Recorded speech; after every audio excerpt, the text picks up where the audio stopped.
catástrofes aéreas, volar a ciegas. Esta es una historia real. Las reconstrucciones de los hechos están basadas en las grabaciones de voz originales de la cabina. Están cruzando el 270 de Lima a 50 kilómetros al oeste. La altura es 3.300 metros. En octubre de 1996, un moderno avión de pasajeros queda fuera de control durante 30 trágicos minutos antes de estrellarse contra el Océano Pacífico. Lo tengo. ¡Lo tengo! ¡Vamos a volcar!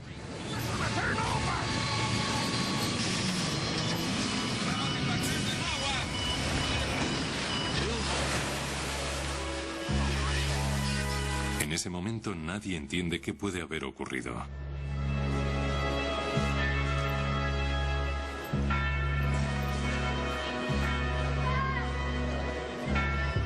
La resolución del misterio puede estar en el grabador de voz de la caja negra del aparato. Los investigadores de esta historia descubrirán cómo un pequeño error humano llega a desencadenar una serie de sucesos que terminan en tragedia.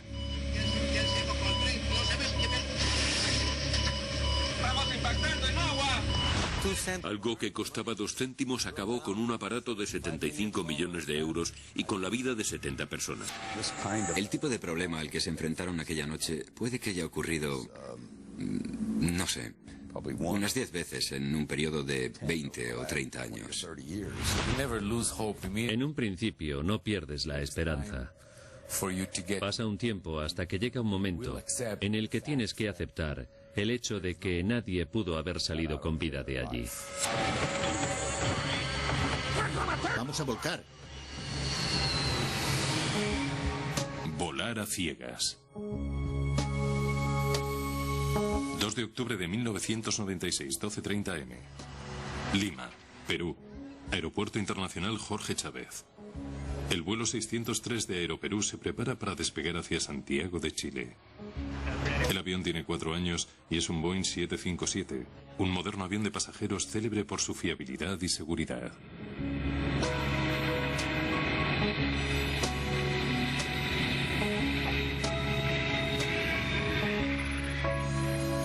Al mando del vuelo 603 de Aeroperú se encuentran 2 de los mejores pilotos de esta línea aérea nacional. El capitán Eric Schreiber, de 58 años, y el primer oficial David Fernández, de 42.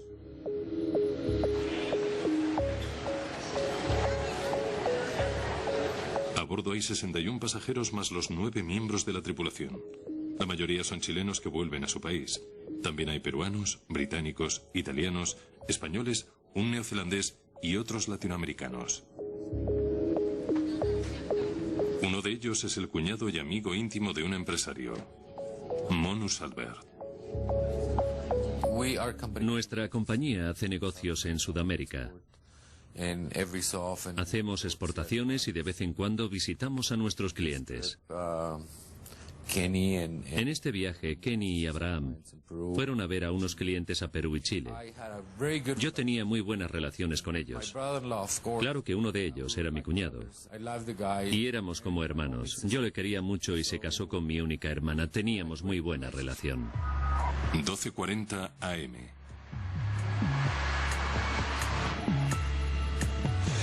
Una vez terminadas las comprobaciones, el primer oficial Fernández llama a la torre de control. Lima Torre, Aeroperú 603, pista 15, listo para el despegue. Aeroperú 603 utiliza atenuador de ruido, viento en calma, listo para el despegue en pista 15. 1515 radar. Alerones 15, informe de despegue completado. El capitán gasta una broma sobre la puntualidad. ¿Has visto qué puntuales somos? Ni los suizos. Vamos allá.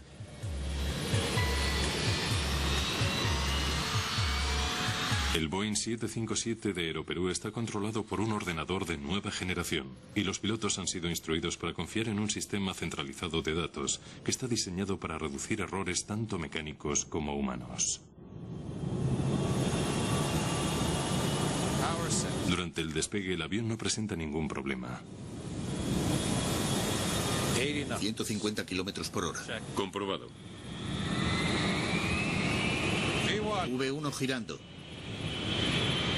V2.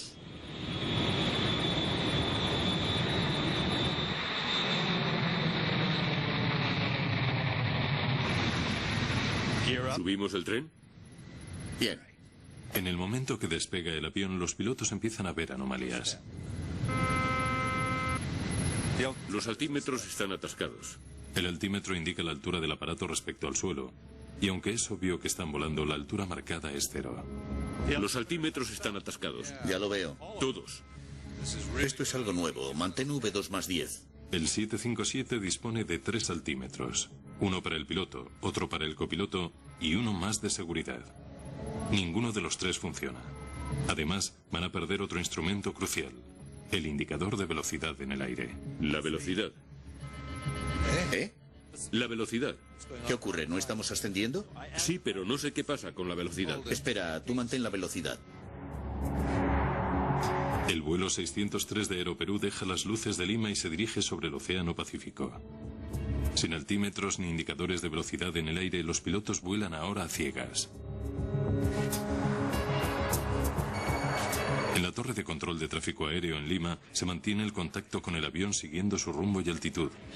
Pero no se oye el nuevo aviso que reciben ahora los pilotos. Deben ajustar el timón que dirige el avión a derecha e izquierda. 603, estamos descendiendo. Proporción de timón. Qué raro, gira a la derecha. Al MacLeod es un veterano piloto de Air Canada. El aviso de proporción de timón que les apareció es una luz ámbar intermitente que a la vez emite un pitido. Además del mensaje del sistema de alerta de este motor que dice Rudder Ratio. Es el sistema que reduce la proporción de timón que tiene el avión y que se puede utilizar al acelerar para aumentar la velocidad. Como estaba detectando una información incorrecta, interpretó que existía una avería y dio el aviso a los pilotos. Estas alarmas erróneas provienen del ordenador central del avión. Los pilotos no comprenden por qué. De repente los altímetros atascados se restablecen. Asciende, asciende, asciende, asciende. Estoy ascendiendo. Asciende, David, vas hacia abajo. Estoy ascendiendo, pero no sé qué pasa con la velocidad. Ya, está atascado. La proporción de timón de equilibrio. Asciende, asciende, asciende. Establece el rumbo a 100. Ahora estás a... Está bien en este rumbo. Propulsión de ascenso activada. Piloto automático central al mando. De repente, las indicaciones de altitud vuelven a ser normales. Pero poco a poco la noche se les va echando encima. 12:43 AM. El capitán Schreiber intenta activar el piloto automático para poder tener tiempo para pensar. No responde. El piloto automático requiere datos idénticos de 2 de los 3 ordenadores de control de vuelo del avión.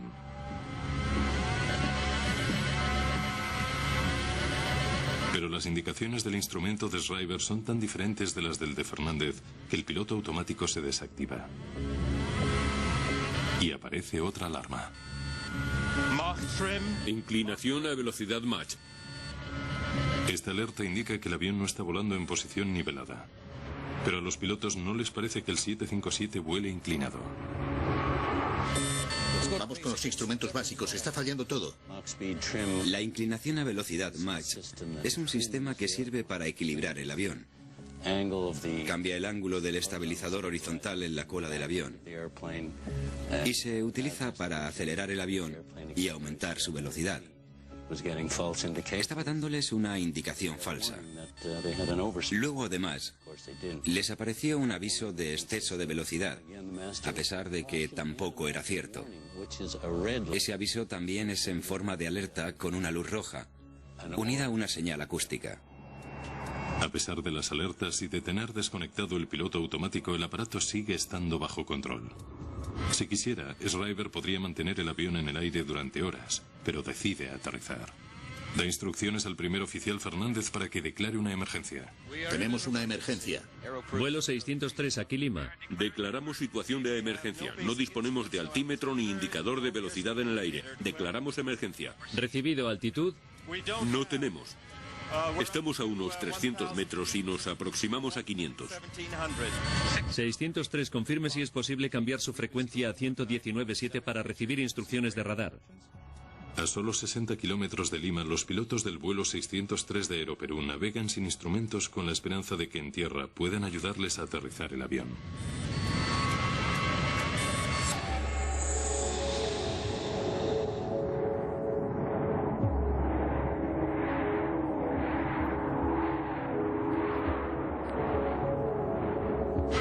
Lima, aquí 603. Aeroperú 603, aquí Lima. Solicitamos vectores del ILS.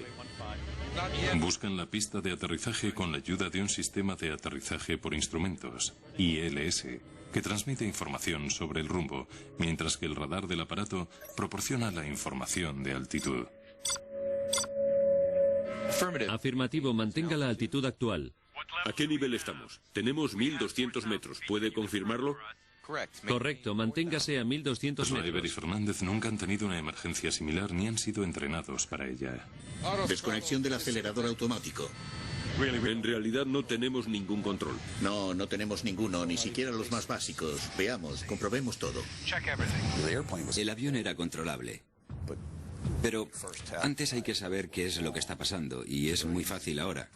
Aquí sentado cómodamente en un día soleado, decir lo que debería haber hecho el piloto.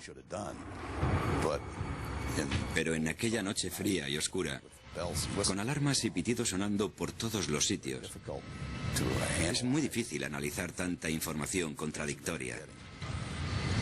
El tipo de problema al que se enfrentaron aquella noche puede que haya ocurrido, no sé, unas 10 veces en un periodo de 20 o 30 años.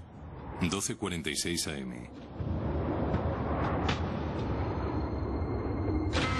Sobre el oscuro océano Pacífico, los pilotos no pueden determinar de forma visual ni la altitud ni la velocidad. Solicitan a la torre de control que les guíen.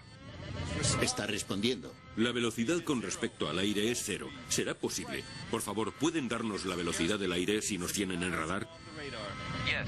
Sí, afirmativo. En 10 segundos parece que están ascendiendo al nivel 1800 metros a 35 kilómetros sur en rumbo 195. Los ordenadores del controlador de tráfico aéreo calculan la velocidad correcta del avión con respecto al aire midiendo su movimiento sobre el suelo. Vale, ya lo tenemos. Llevamos rumbo 190 y tenemos 2100 metros en el altímetro. Sí, están llegando ahora a 2100 metros. Pero ninguno de los pilotos, ni el controlador de tráfico aéreo, saben que la altitud indicada en el instrumento no es la correcta. El controlador de tráfico aéreo intentaría ayudar al piloto, pero la información de altitud que estaba recibiendo era errónea, porque provenía del altímetro del capitán. El motivo por el que el sistema de control de tráfico aéreo estaba transmitiendo al avión una indicación de altitud incorrecta era porque el altímetro del avión estaba enviando los datos a la unidad de radar a través del ordenador del aparato, y estos datos, claro, no eran correctos. Así que en el centro de control de tráfico aéreo leerían las indicaciones y se las transmitirían a los pilotos. Pero todos estos datos, desde un principio, estaban siendo erróneos. Los investigadores descubrirían más tarde que el vuelo 603 de Aeroperú estaba poco a poco cayéndose, a pesar de que el altímetro les mostraba una indicación casi constante de 3000 metros. Mientras, los pasajeros seguían sin sospechar el drama que se estaba originando en la cabina de pilotos. 12:47 AM. Evitar datos de radar repentinos o amplios si el sistema hidráulico izquierdo normal está disponible. A los 5 minutos del despegue, el capitán Schreiber ordena a Fernández que busque la explicación de las alarmas en el manual de vuelo. Sí, no intentar aterrizar en modo automático con viento cruzado. En Lima, el controlador de tráfico aéreo continúa guiando al vuelo 603 de Aeroperú hasta el aeropuerto. Aeroperú 603, le vemos ahora a una altura de 2800 metros. ¿Cuál es su rumbo ahora? Vamos rumbo al nivel 205. Afirmativo, están girando lentamente a la derecha, ¿es correcto? No, estamos manteniendo el rumbo para alejarnos de la costa. Debido a la información incorrecta sobre altitud que transmite el avión a la torre de control, no saben que el avión sigue descendiendo. Su distancia es 50 kilómetros. ¿Desean un rumbo para seguir con el localizador, es correcto? Correcto. Vamos a sugerirles el rumbo norte 360. 360. Tenemos problemas con la lectura de los instrumentos. Tendrán que ayudarme con la altitud y la velocidad en el aire si es posible. De acuerdo, recibido. Vamos. Aproximación establecida. Los ordenadores del 757 envían información de alarmas críticas que los pilotos tienen instrucciones de obedecer. Pero ahora no se fían de ellas. Vamos a intentar descender con este rumbo. Está ascendiendo. La velocidad en el aire cae bruscamente por debajo de la velocidad de entrada en pérdida y luego vuelve a subir. Descendemos a 3.000 metros. ¿Por qué desaparece tan rápido la velocidad? ¿Podría ser la velocidad real? Eso es lo que me preocupa. No, no creo. ¿Pueden verificar nuestra velocidad, por favor? Indica 600. A nosotros 650. Los motores van al mínimo a pesar de que no dejamos de acelerar. De acuerdo, continúen. La situación va tensándose cada vez más.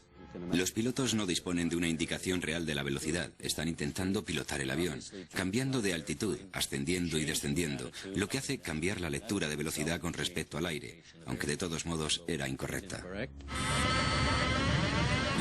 Los dos pilotos estaban muy confusos. No sabían qué hacer ni cómo reaccionar. Realizaron esfuerzos sobrehumanos para salvar el avión. Pero estaban muy agotados por todo el trabajo, la confusión y las alarmas. Fernández sugirió que intentaran desplegar los frenos de velocidad utilizados para frenar rápidamente el avión. Frenos de velocidad. Por un momento parece funcionar, pero enseguida aparece otra alarma. Los tres indicadores marcan bien la velocidad. Exceso de velocidad. Exceso de velocidad significa que el avión va demasiado rápido. Los pilotos no se lo creen, pero esta alarma les provoca aún más confusión. Se ven forzados a elegir entre acelerar o frenar. Las vidas de 70 personas están en sus manos. 12:57 AM. Han pasado 15 minutos desde el despegue y la computadora del vuelo 603 de Aeroperú emite otra serie de alarmas contradictorias. Proporción de timón. No puede ser. No hay nada desconectado. Los instrumentos del motor están bien. ¿Qué velocidad real tenemos? Las indicaciones están bien. La única posibilidad que les queda es la ayuda de la torre de control en Lima. Están cruzando el 260 de Lima a 50 kilómetros al oeste. La altura es 3.300 metros. La velocidad de tierra es de unos 500 kilómetros por hora. Perfecto. La indicación de altitud de los controladores es incorrecta. Los ordenadores del 757 están emitiendo información errónea que se transmite por radio a la torre. Exceso de velocidad. Los frenos siguen activados, pero de nuevo se produce otra alerta de exceso de velocidad. Luego la alarma de velocidad de entrada en pérdida. Descendemos. No podemos llevar exceso de velocidad. Seguimos pilotando. Tienen una alarma de velocidad de entrada en pérdida como si se estuviera cayendo el avión hacia abajo. Y al mismo tiempo, otra de exceso de velocidad. Es imposible tener dos alarmas contradictorias. O te estás cayendo hacia abajo o vas con exceso de velocidad. Eso les creó todavía más confusión. La verdad es que estos problemas no habían ocurrido nunca. Era un caso de emergencia nuevo. En la aviación uno siempre se pregunta, ¿qué es lo que me va a matar? ¿Cuál es el problema más importante? Pues ocupémonos de eso primero y luego ya solucionaremos los problemas menos importantes. Cuando te aparece una alarma de entrada en pérdida o de exceso de velocidad, tienes que prestar atención a eso inmediatamente. Pero es que en este caso tenía las dos a la vez. ¿Y cuál de ellas era la correcta? Finalmente, el primer oficial David Fernández se da cuenta de que lo van a tener muy difícil para poder aterrizar. Solicitamos, ¿hay algún avión que pueda despegar para rescatarnos? Recibido. Hemos avisado para el rescate. ¿Hay algún avión en la zona que pueda guiarnos? ¿De Aeroperú o algún otro? No digas eso. Sí, porque hemos entrado en velocidad de pérdida. El mando vibrador empieza a vibrar con violencia indicando que el 757 va demasiado lento y que va a empezar a caer. Aeroperú 603, tenemos un 707 que sale hacia Badwell. Vamos a avisarle. No estamos en pérdida, es una falsa alarma. El indicador de velocidad Schreiber marca 650 kilómetros por hora, muy por encima de la velocidad de pérdida. No, el mando está vibrando, tiene que ser verdad. Pero incluso con los frenos de velocidad nos estamos manteniendo a 2.900 metros. ¿Por qué no nos da la misma indicación? Cuando la velocidad del avión se reduce hasta un punto en el que ya no puede seguir sosteniéndose en el aire, entra en pérdida de velocidad o deja de volar. Cuando ocurre esto, hay un sistema de alarma en el aparato que indica a los pilotos lo que está pasando y consiste en un mando que vibra y una señal de voz. Este mando vibrador se activa cuando el avión ha reducido mucho su velocidad. La columna de control de los pilotos empieza a vibrar así y al mismo tiempo oyen la voz de alarma que indica que el avión ha entrado en pérdida. En ese momento, los pilotos tienen que seguir el procedimiento correspondiente para sacar el avión de la velocidad de pérdida. En la batalla entre el hombre y la máquina, el trastornado 757 está ganando la partida. Los pilotos no tienen idea de dónde están ni a la altitud a la que se encuentran. Han ido descendiendo poco a poco hasta llegar a solo 300 metros sobre el nivel del mar. La torre de control en Lima, confundida por las señales incorrectas del radar del vuelo 603 de Aeroperú, sigue indicándoles que se encuentran a 3.300 metros. Aeroperú 603 vuelan en un rumbo 120. Se encuentran a una altura de 3.000 metros, velocidad de unos 400 kilómetros hora y la distancia a Lima unos 53 kilómetros desde el noroeste. El 707 estará listo en 15 minutos para ir hacia el oeste en su ayuda. Los pilotos abandonan el intento de aterrizaje. La única esperanza que tienen ahora es que algún avión llegue a tiempo para guiar al 757 hasta el aeropuerto. El que otro avión hubiera llegado a su lado y hubieran volado en formación habría sido una posibilidad de salir de esa situación de peligro. No obstante, hay que recordar que era una noche cerrada y puede que los pilotos no hubieran recibido formación para volar en formación. Pero sí, la verdad es que hubiera sido una forma de solucionar el problema. 1:03 AM. Demasiado bajo, terreno, demasiado bajo. ¿Qué ocurre? ¿Demasiado bajo? ¿Terreno? Ahora los pilotos escuchan la alarma más temible de todas. Se llama la alarma de proximidad a tierra. Indica que se va a producir una colisión inminente contra el suelo. La torre de control sigue diciéndoles que se encuentran a 3.000 metros. Está sonando la alarma de terreno y nos dice que estamos a 3.000 metros. Según el monitor, se encuentran a 320. No hay comprobación que valga. Cuando tienes 7 u 8 alarmas sonando a la vez, que es lo que tenían ellos, y tampoco podían hacerlas callar. Es una experiencia muy desagradable. Podrían ponerles la grabación para que la oyeran. Ascender, terreno, terreno, con los mandos vibrando. Es algo muy desconcertante. Todas las computadoras se están volviendo locas. Schreiber desvía el avión hacia el mar para evitar una posible colisión contra una montaña o algún rascacielos.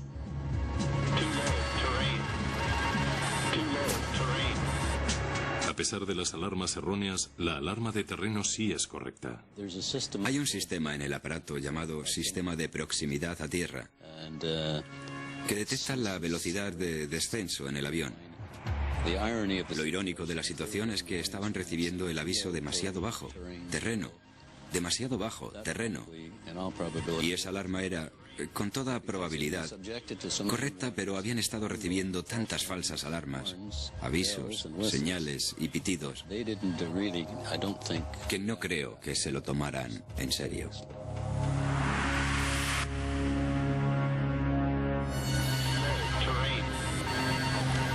¿Estamos descendiendo ahora? Marca 690 kilómetros hora. ¿Estamos descendiendo?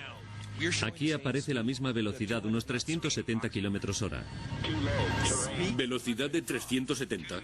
Velocidad de tierra 410, disminuyendo ligeramente. Los pilotos están atrapados. 370 kilómetros por hora está muy cerca de la velocidad de pérdida. Maldita sea, vamos a entrar en pérdida. Vamos a ascender. Veamos. 2 hombres peruanos enfrentándose a una situación letal. Un ordenador les dice que van demasiado rápido, otro que van demasiado lentos y otro que demasiado bajo. Todos a la vez. 1:08 AM. Schreiber decide por segunda vez intentar el aterrizaje, buscando la señal del ILS para guiar el avión hasta la pista. Voy a intentar interceptar el ILS. Estoy intentando descender. Lima, aquí Aeroperú 603. Vamos a intentar interceptar el ILS. Avísenos si estamos al alcance. Recibido, Aeroperú 603. Ahora están a 3.000 metros de altitud. Por un momento los instrumentos parece que funcionan. Se abre un rayo de esperanza. Este está bien. Este también está bien. El controlador de tráfico aéreo intenta animar a los pilotos con buenas noticias. Verifiquen velocidad. El 707 está rodando por la pista a punto de despegar. Confirme nuestra velocidad. Es muy importante. No tenemos ninguna indicación a bordo. ¿Cómo podemos estar volando a esta velocidad si estamos descendiendo con los motores en pérdida? Deme la altitud, por favor. Sí, se mantienen a 3.000 metros, señor, según los instrumentos. ¿A 3.000? Sí, correcto. ¿Qué altitud les aparece? ¿Tienen alguna referencia visual? ¿3.000? Pero si está avisándonos demasiado bajo terreno. ¿Estás seguro de que nos tienen el radar a 80 kilómetros? Mira, 685. ¿685? ¿Qué? Entonces, ¿reducimos velocidad? Aeroperú 603, aquí Lima. ¿Qué hacemos con la velocidad? De repente se dan cuenta de la triste realidad. Estamos impactando en el agua. Tira hacia arriba. Ascienda, ascienda, Aeroperú 603. Si necesitan ascender...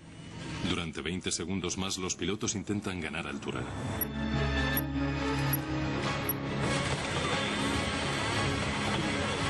Lo tengo, lo tengo. Vamos a volcar.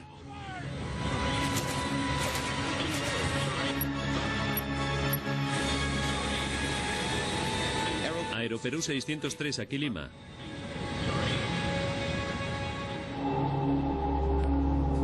Aeroperú 603, aquí Lima.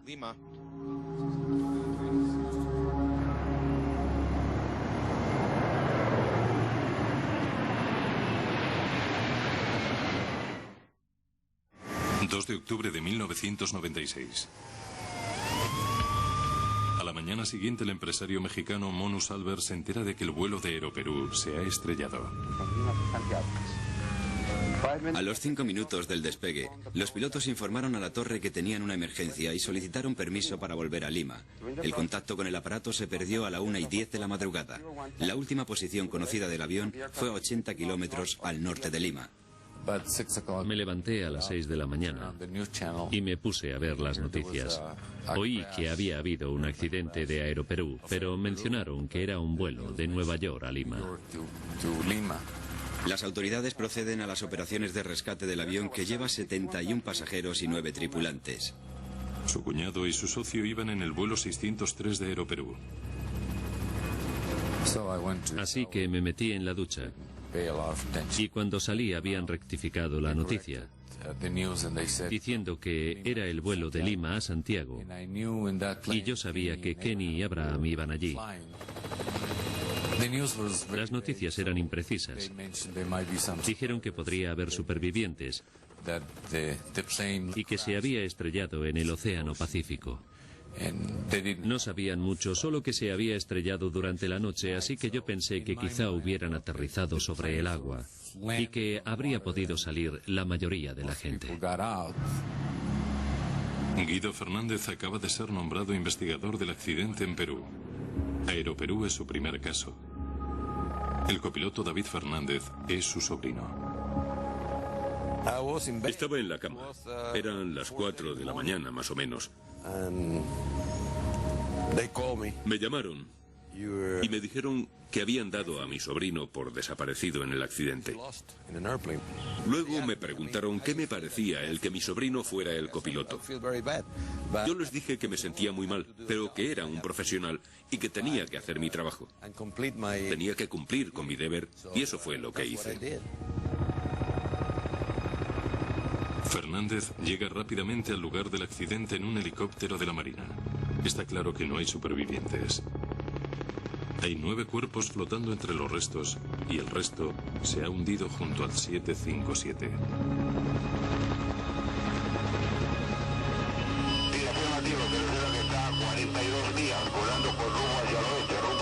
Fernández deja de momento a un lado la tragedia del accidente y de su sobrino. Su trabajo es recuperar los grabadores de voz y datos del vuelo para saber qué ocurrió, aunque tiene que pedir ayuda. Recibido.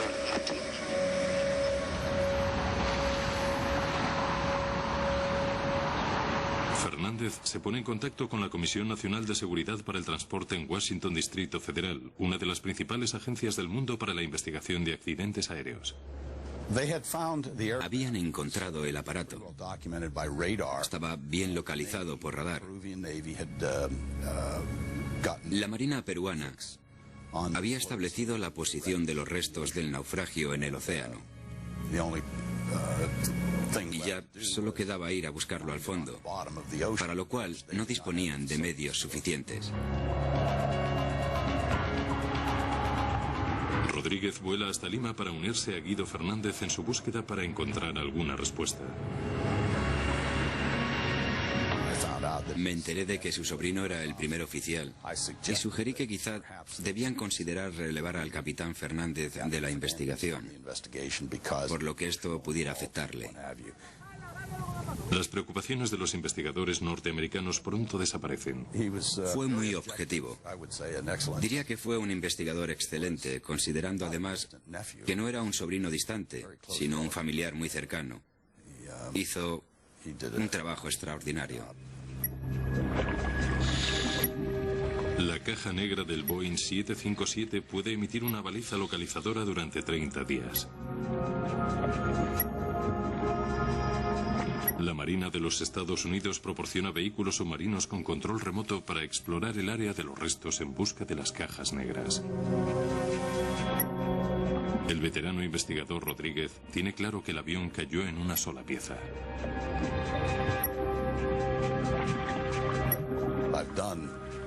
He visto accidentes de avión en los que los restos estaban esparcidos a lo largo de 25 kilómetros y en un ancho de 2,5 kilómetros. Lo que te dice al instante que no pudo estrellarse en una sola pieza, sino que fue desintegrándose según iba cayendo. Pero en este caso, la zona de los restos estaba bastante recogida. Además, se estrelló a gran velocidad, por lo que estaban todos los restos muy unidos. Las grabadoras de datos se recuperan del 757. Llevadas a la superficie, las cajas se guardan en neveras con agua dulce para evitar que se oxiden y se trasladan a la comisión en Washington para su análisis.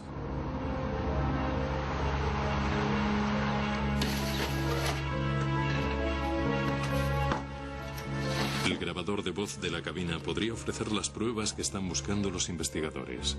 Todas las palabras de Schreiber y Fernández y todas las desconcertantes alarmas quedaron registradas en la grabación.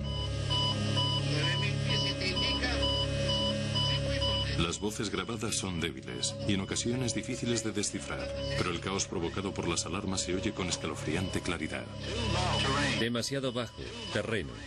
Demasiado bajo, terreno. Demasiado bajo, terreno. ¡Estamos impactando en agua! ¡Dale, Merida! La cinta se graba en formato digital después de aplicarle filtros para mejorar la calidad. ¿Cómo puede estar volando con esta velocidad si estamos bajando con todo el poder cortado? De forma altura, por favor. Demasiado bajo, terreno demasiado bajo. Terreno demasiado bajo. Terreno.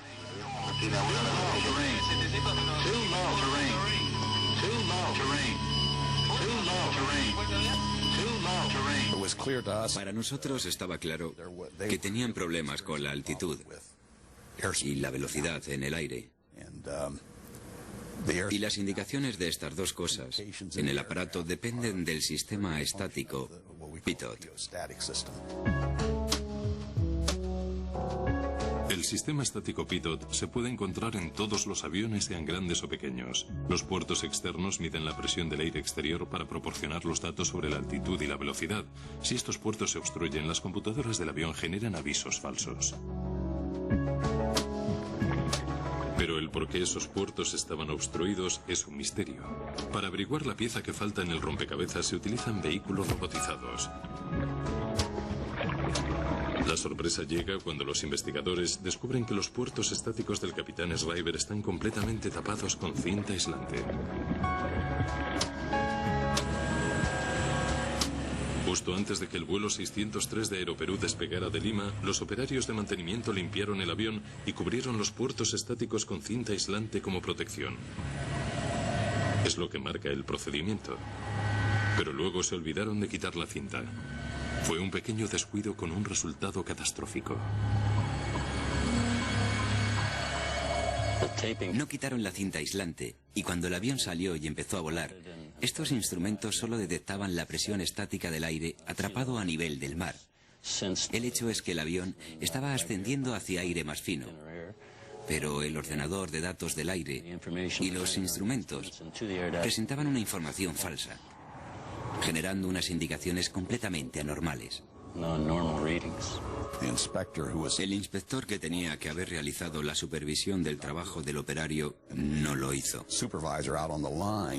Aquella noche el supervisor habitual estaba enfermo y su trabajo lo estaba realizando un mecánico normal y él no lo vio. Luego el capitán o el piloto, en este caso el capitán, hizo la inspección previa dando una vuelta alrededor del avión, que sirve precisamente para detectar este tipo de cosas. Pero él tampoco lo vio. Un pedacito de papel con pegamento provocó el accidente. Pero no se puede culpar al papel ni al pegamento. Hay que responsabilizar a las personas. Porque estas fueron las que pusieron esa cinta y la dejaron donde no tenían que dejarla. Un accidente sorprendentemente similar al del vuelo 603 de Aeroperú había ocurrido 8 meses antes con otro 757. En febrero de 1996, 189 personas murieron cuando un charter alemán llamado Virgin Air se estrelló tras despegar cerca de Puerto Plata en la República Dominicana. La Comisión Nacional de Seguridad ayuda a investigarlo. Tras explorar el lugar del accidente, se descubre que uno de los tubos pitot, la otra parte crítica del sistema estático pitot, está atascado. Como en el vuelo 603 de Aeroperú, la noche es el peor enemigo del piloto. El vuelo de Virgin Air se puso boca abajo antes de chocar contra el mar.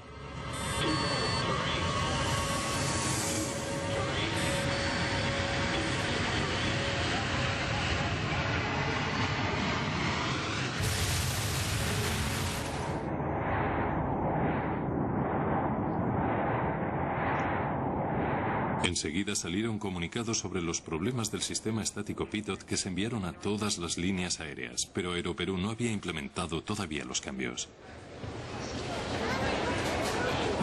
Los comunicados y todos los hallazgos de la investigación del accidente de Virgin Air en la República Dominicana no habían llegado todavía a Aeroperú en la fecha del accidente.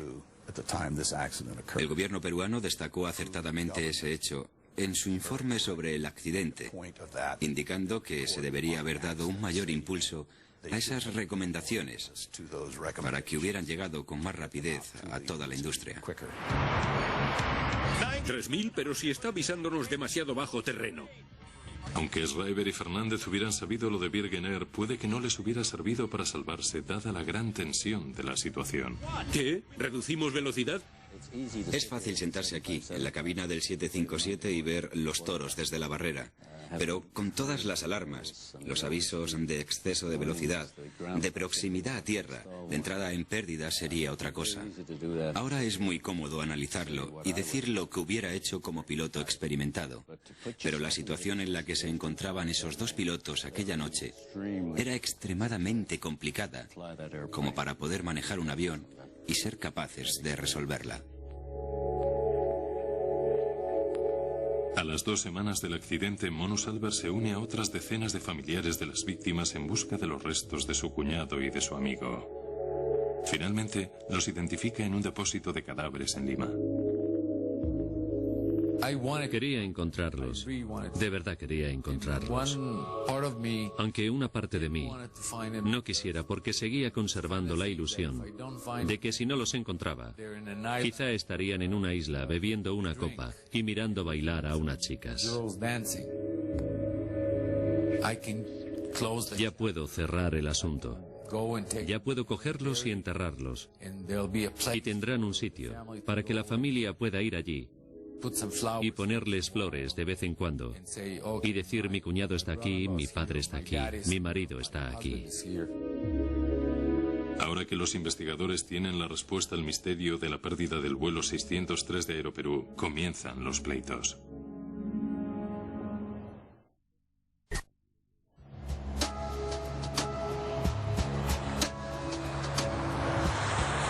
En noviembre de 1996, un abogado de Miami acepta defender a 41 pasajeros y la tripulación, responsabilizando a Boeing del accidente.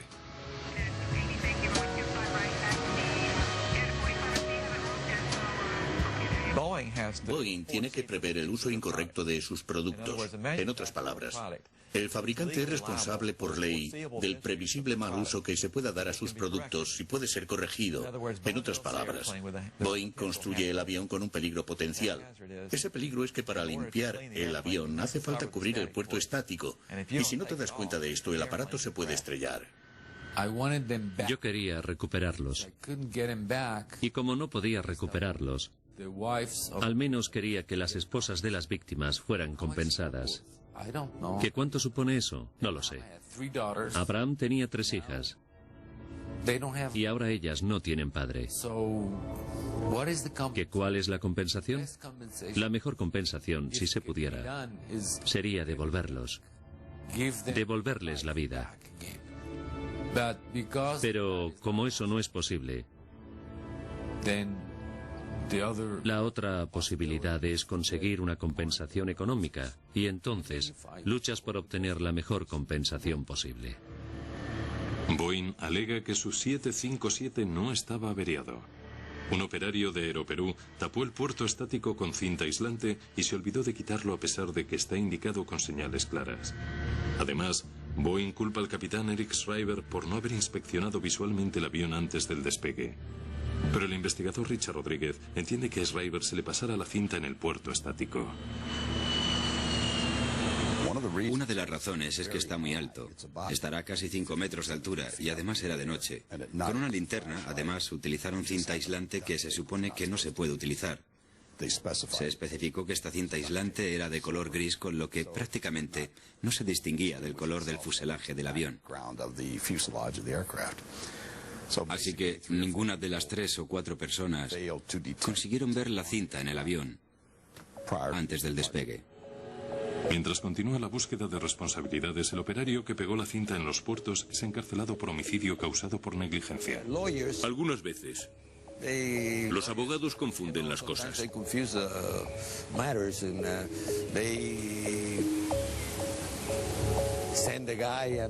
Envían a alguien que hace preguntas. Y luego, al que pegó la cinta, le hacen pagar el pato.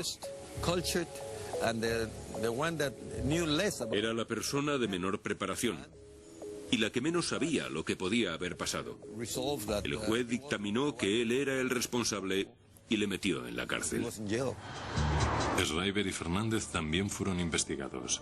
El veterano piloto Alan McLeod cree que en su situación él no habría intentado aterrizar. Habría seguido volando todo lo que hubiera podido con el avión ligeramente inclinado hacia arriba y la velocidad justo por encima de la velocidad de crucero. La experiencia ha demostrado que si no estás pilotando el avión, cuando te encuentras en una situación anormal, y ellos lo estaban, debes ponerte a pilotar el avión. Es lo primero y principal. Concentrarte en pilotar y mantener el avión bajo control.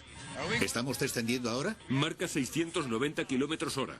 Si no lo haces, el avión te lo va a hacer pagar y vas a acabar en una situación más seria.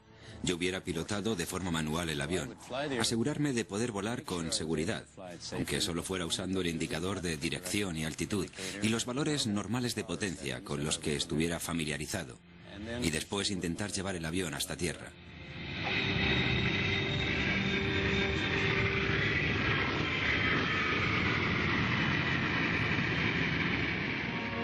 En 1999, Boeing y Aeroperú deciden llegar a un acuerdo extrajudicial. Los familiares y allegados recibirían una compensación excepcional de 1 millón de euros de media por víctima. Los daños fueron muy altos por la terrible forma en la que murieron las víctimas. Pudimos demostrar que muchas personas estaban vivas. En un accidente como este, mucha gente sobrevive al accidente y después mueren ahogados. No teníamos ninguna duda de que la gente sufrió una experiencia horrible antes de morir. Sufrieron porque estaban conscientes y se enteraron de lo que ocurrió. La catástrofe hizo que Aeroperú se hundiera. Debido a la cada vez mayor competencia y a sus deudas, la aerolínea nacional sufrió bancarrota en 1999. Boeing ha aumentado la formación en problemas del sistema estático Pitot, promulgando nuevas regulaciones y aprobando cubiertas para el puerto estático. Desde 1996 no ha vuelto a haber fallos como el que se produjo en el vuelo 603 de Aeroperú. Los diseñadores de estos productos, los fabricantes de estos productos, saben que tienen que preocuparse de su seguridad. Por supuesto, esto lo hacen porque saben que es lo que tienen que hacer, pero también saben que si no lo hacen, va a haber alguien vigilándolos y que los van a investigar para averiguar por qué ha ocurrido y que van a tener que responder por lo que hayan hecho mal. Si no se preocupan por la seguridad, van a tener que pagar por ello. El caso está cerrado, y tanto las líneas aéreas como el mundo de la aviación sigue adelante. Pero eso es poco consuelo para aquellos cuyas vidas quedaron marcadas para siempre por culpa de un trozo insignificante de cinta aislante. Decir que de repente una persona ha dejado de existir es algo muy difícil de asimilar. Es muy difícil de entender. Y me llevó mucho tiempo a aceptarlo. Los recuerdos siguen ahí y seguirán ahí durante mucho tiempo. Yo no voy a olvidar, porque no quiero olvidar.